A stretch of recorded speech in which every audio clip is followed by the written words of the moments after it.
Okay, so we need to figure out who won the war today. Started the war yesterday. We're going to find out who's the winner today. World War I, Part 2. Which one? This one? Is that because it's born? Typical white American who just wants to join the Marines because he just read a newspaper that said Huns kill women and children. Hun is a disrespectful term for German. Well, the Huns were, I think you think of the Mongols, they were in the Mongols were in China. The Huns were, before Germany existed, they were a medieval nomadic group that roamed around Europe before Germany existed. And so were they like Indians? Huns was like, it's not exactly an accurate term to call a German person, but because during World War I, many Americans had a lot of hatred towards German people, they called them by a stereotypical name, the Huns, because it was a way to belittle them and disrespect them and convince Americans that, hey, it's okay to kill them, because if you view your enemy as killing women and children, it's a lot easier to recruit people to go kill Germans. There's a story in Havana, Illinois, of not an anti-war, a pro-war mob that attacked and lynched, murdered a German-American, an American citizen who was an immigrant from Germany because he was German, and he just so happened to share the same nationality as the enemy in World War I. And so a lot of people during wartime, no matter who we're fighting, tend to attach a certain nationality of our enemy with also being the enemy. So it's kind of like today, even though we're not fighting against all Iraqis or all Afghani people, anyone who looks sort of like them, we need to be careful that they are not the enemy. It's the people who are fighting against the American soldiers who are. And so that is a common trend. Whenever a war is being fought, you have to be able to differentiate the two sides. But we started World War I. What was the two key events that brought the United States into the war? Mania. Okay, that was the start of the entire war for the rest of Europe. Okay, so there's Mania, and then three. Who? Okay, that was the start of the war, and the U.S. doesn't get involved for 3 years. And what? Good. The sinking of the Lusitania is one event, and then what's the final? The Zimmerman telegram. Good. So Lusitania sinking, and then the Zimmerman telegram. And the United States mobilizes, and this is a recruitment poster. For which act? Espionage. It created the military conscription, the draft, the selective service. All right. The United States will get involved in the war with 1 year left. Only 1 year, and then the war is over. Is that what that poster is for? Is that World? No, that's World War II. That's World War II, yes. The famous making out in Times Square is from World War II. I love that. I do too. World War I ended first. No, I bet they really didn't. No, they really didn't. I know. It's like, It was completely random. Like they were just caught up in the moment and excited. That would be so weird.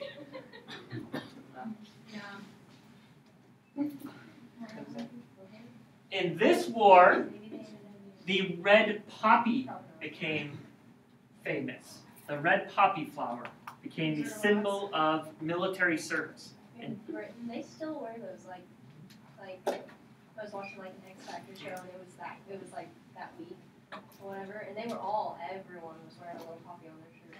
It's a symbol of veterans. So when the war was over, at the 11th hour of the 11th month on the 11th day, Armistice Day became the end of World War I. But this does not mean the war is formally agreed to be over, because you need a treaty to end a war. Armistice just means you've stopped fighting.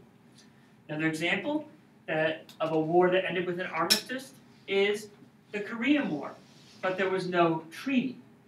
If there's an armistice, that doesn't mean the war is formally agreed to be over. It just means they stopped fighting. So with Armistice Day of World War I, the fighting is over. They need a treaty, and there will be one. But with Korea, there was just an armistice. There was never a treaty. So technically that war is still going. They just have made an agreement to temporarily stop fighting. So with an armistice, they stop fighting. And they're going to meet in, where do you think they're going to meet the negotiated treaty? Paris. It's actually close by Paris, but Versailles is just outside of Paris. But close enough. But where do they go to always negotiate treaties? Paris. Alright, that is where they will get what's called the Treaty of Versailles. Please, Versailles, not say Versailles. As much as you might want to talk about the town of Versailles. Versailles. They met in a really ritzy palace that had been built by the most famous French king, and their room where they met to discuss was called the Hall of Mirrors. Imagine being in a room where instead of like walls, like where you could, like, instead of walls, they were all mirrors. So like the entire room was filled with walls of mirrors.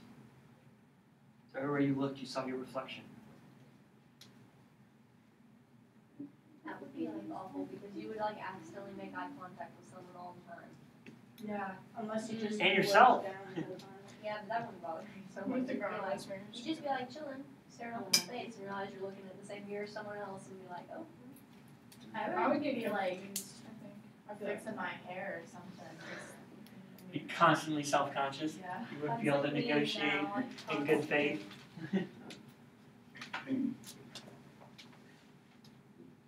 But one country was never able to be Germany. able to check themselves out in the Hall of Mirrors.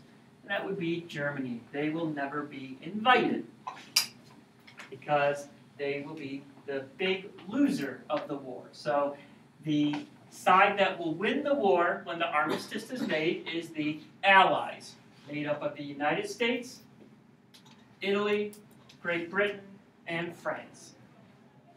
And those will be the key big four that will be at the Treaty of Versailles, Hall of Mirrors location right outside of Paris.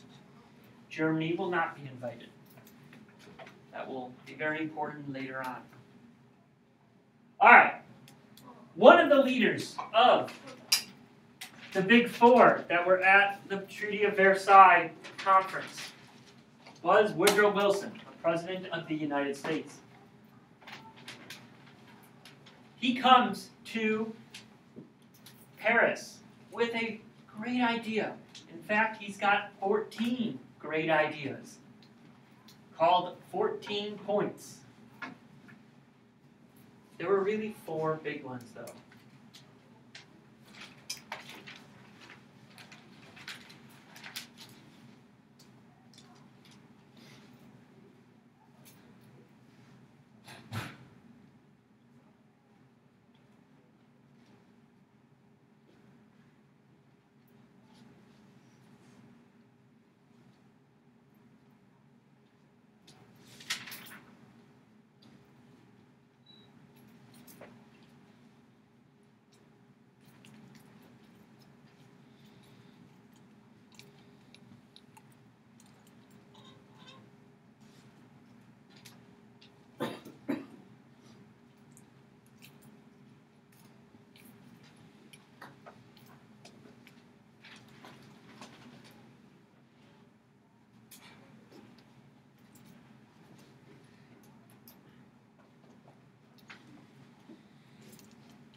Oh, and there's the cute doggy too.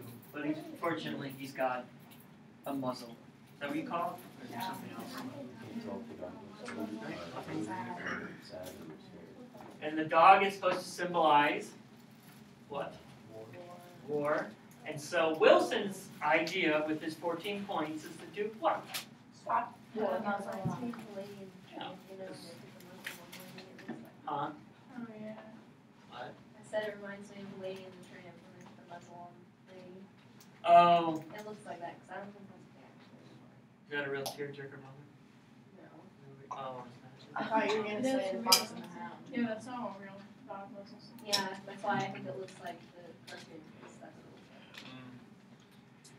like. So Wilson is this guy who thinks the world can be perfect, and he wants to prevent all war. And he is the leader of a country who has only been involved in war for 1 year, when all the other countries, including France, Britain, Germany, Italy, have been involved in the war for 4 years. He's only been involved for 1 year, and he's trying to walk into the treaty conference and say, let's try to make an agreement to get along. Let's be perfect. Let's never fight again.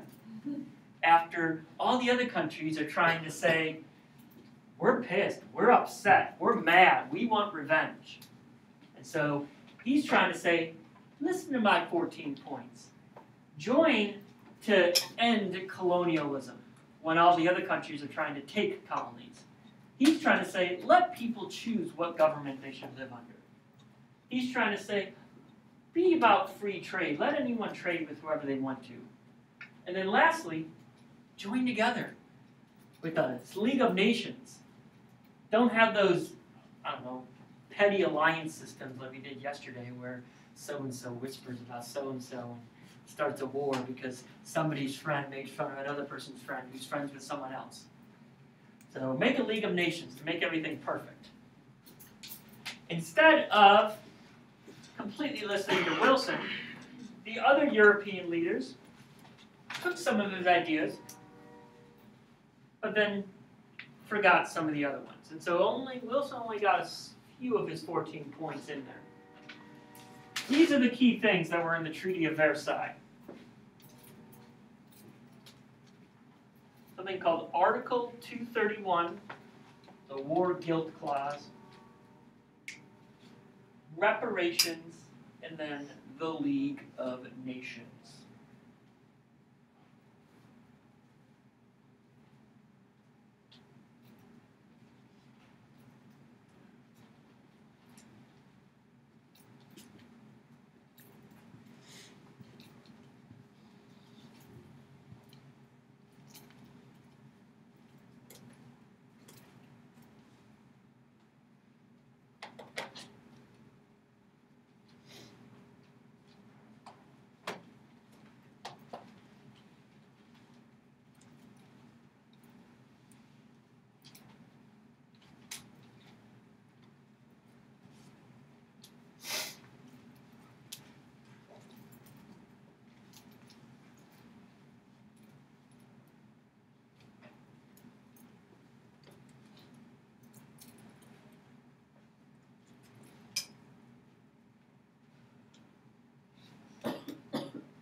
So the first part is something all the other countries loved, except Wilson.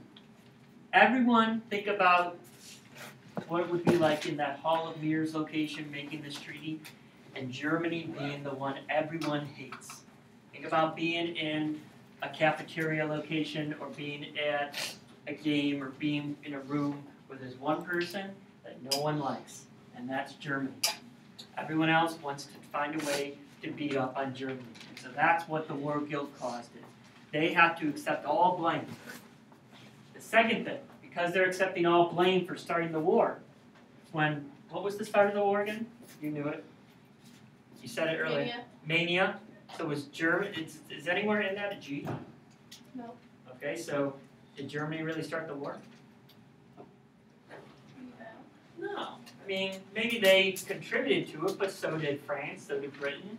The United States was part of the war. They continued it. So Germany wasn't really at fault, but they had to accept all the fault. With that, they also had to pay for it too. Wars cost a lot of money. And so they're going to have to pay for it all. Didn't they just have that 2 years ago? Like the whole debt thing? No, they kind of got, that debt kind of got wiped out after World War II when they lost. And the world really got reshaped after World War II. So, yeah.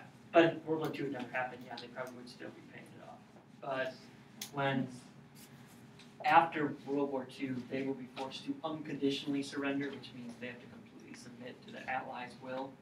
And so they will basically be rebuilt by the United States, which means the debt is forgotten, but they also have to do whatever we tell them to do. So, No, but we can still have military bases. We still have military bases there. Yeah, we're still very much reeling with the results of World War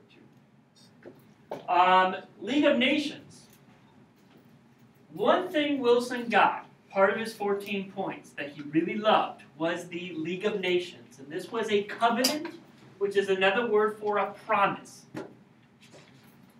The Allied countries and the Central Powers, so both sides, will agree to make a promise with one another to meet as a group called the League of Nations to sort out their arguments, if they have any again, and to prevent war.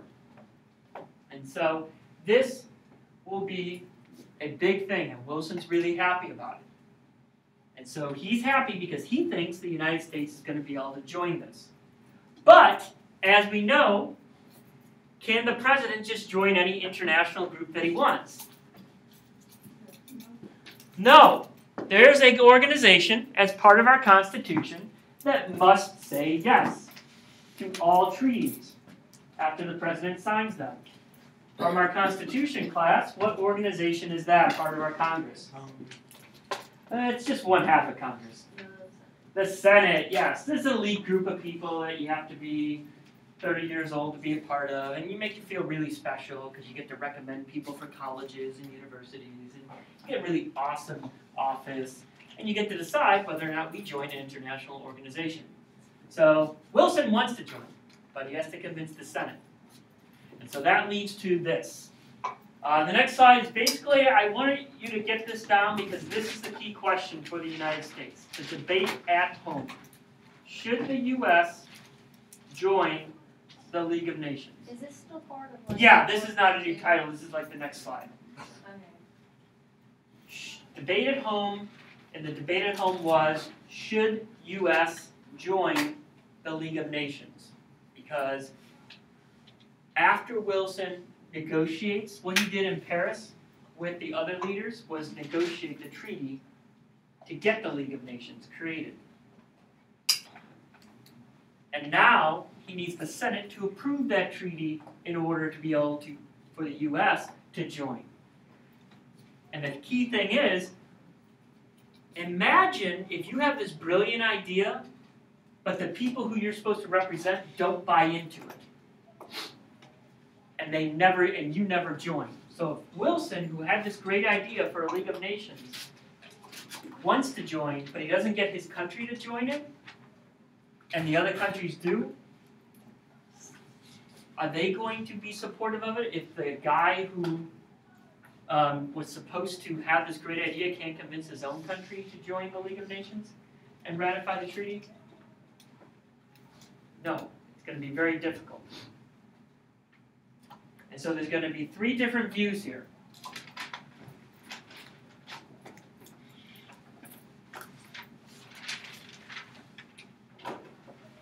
When the Senate has to decide on whether to like this League of Nations, there are 3 different perspectives. This will be very key to when it comes to when we do our DBQ next week. Right? I'm sorry, I know DBQs are rough, but This will be very important information because this is the topic of your DBQ for this unit.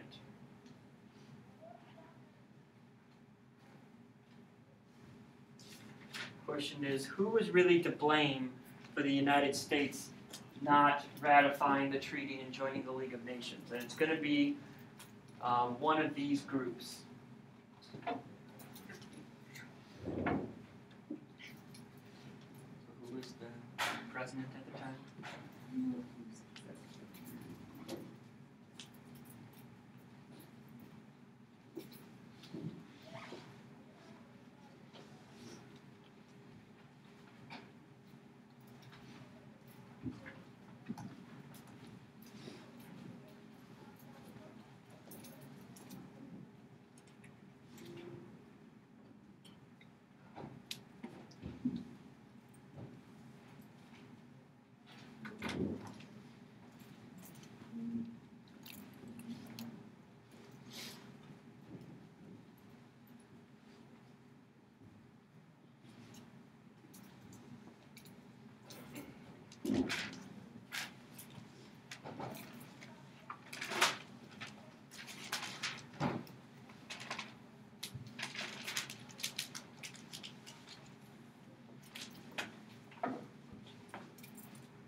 Okay, the first group is going to be in the United States Senate because they get to decide. They are called the irreconcilables. They get odd names, but they take spins on words that describe how they felt. If you like to reconcile, for example, Morgan, you're in a fight. Who do you want to be in a fight with? Right? I'm going to be in a fight with her. All right? If you guys reconcile, what does that mean? You stop fighting? And so what does reconcile mean? What does reconcile mean? Stop fighting? Well, in order to stop fighting, what do you have to do? Huh?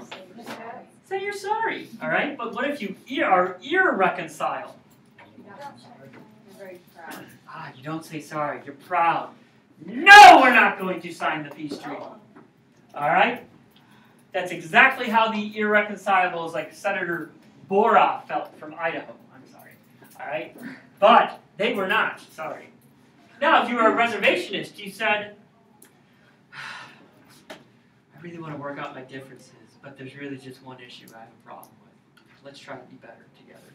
So they're open to working out their disagreements, but they really just have one problem, and they need that to go their way. Those are people like Senator Henry Cabot Lodge in the Senate too. I've heard that name. He's been in the Senate for like 30 years already.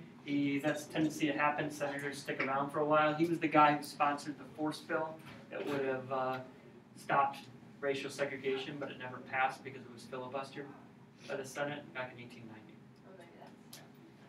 1890. Wilson was the guy who was trying to convince them to ratify the treaty and join the League of Nations. The result, this is big, because it's going to be tough to move forward and know what's going on in the course of history if we don't know this, and why I put it in yellow. The result of this debate is the U.S. never ratifies the Treaty of Versailles because the Senate never approves it. They, in fact, disapprove it because of the irreconcilables and the reservationists. And therefore, if they never ratify the Treaty of Versailles, what does the United States never join? The League of Nations. And now Wilson's grand idea is not going to happen. And Wilson, who's stubborn himself, is going to keep trying to get people to win over and join his idea. And so, United States here, what do you see going on here? Who's this guy? That's supposed to be Uncle Sam. And what's Uncle Sam doing? He's getting married to a foreign entanglement. And what does George Washington, who's long dead at this point, George Washington warns against foreign entanglements. And this, if you can't tell, he says U.S. Senate on his shirt. And the minister is trying to say, for whoever, the typical thing a minister says at a wedding, if whoever would wish to disapprove of this, speak now or forever hold your, and then the U.S. Senate is barging in saying, stop Uncle Sam from joining this treaty and joining this League of Nations. That's the scary part about it. Yeah. Oh, because you don't know if somebody's going to speak up?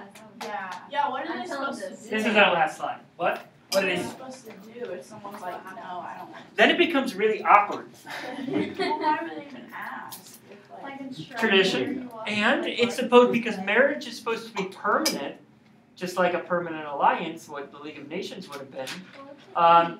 You're supposed to give people a chance to speak up before it actually goes into effect, because if they don't, then it's too late and you can't change something that's permanent, like a marriage. The only thing that's gonna happen is they have to be able to voice their opinion, but nothing's actually done. Maybe it's like You someone never that know. loves the bride. See, wasn't that having Runaway Or Bride? maybe like in Julia the Roberts? Roberts bride, You're, and then he needs to know. So, So, maybe like, it's like nothing Shrek happens, and like, Fiona. you never know. That's the thing. You don't know what'll happen. It I'm could. not The sure. wedding could be called off if That's somebody does step up and say something. I would want someone to say Tradition something is just before, like, you start buying all this stuff for the wedding, Yeah. it's gonna be a big deal. You know what? If someone did that at my wedding, I'd be like, I feel like this is Go ahead, like the get out. script of a You don't have romantic to watch it comedy now. in the works right now.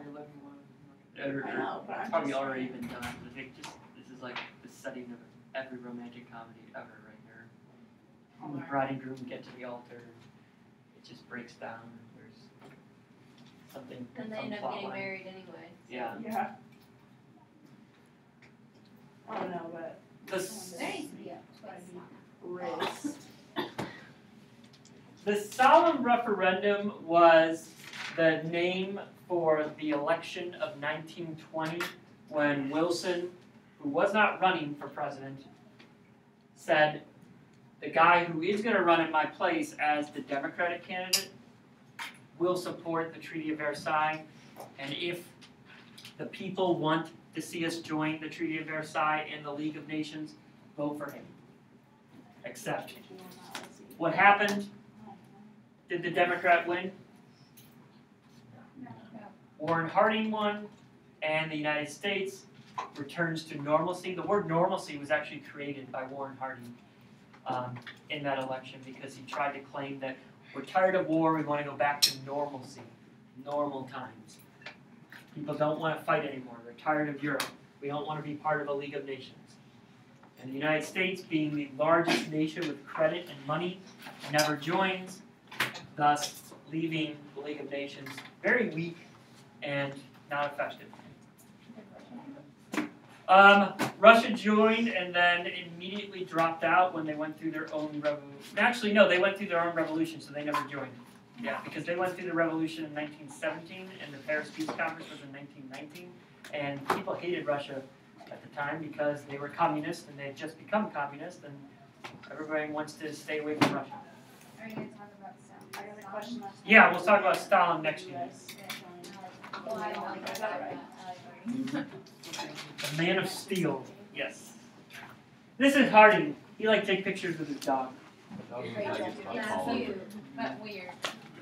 He also was known for sleeping around with his secretary and having afternoon siestas. That's not. And Oh, that's weird. Everyone loves that. yeah.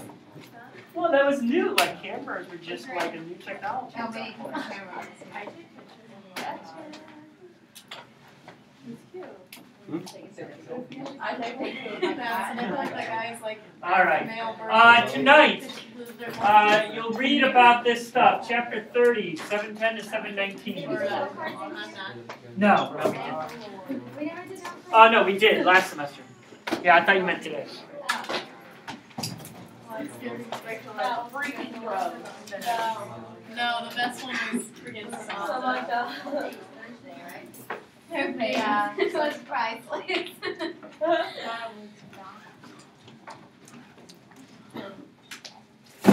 I have to work again. It has such a weird texture. It's just, is it like the one that You want one? Vendimos. It feels good, but like after a while, I feel like it makes it hands. That's why I put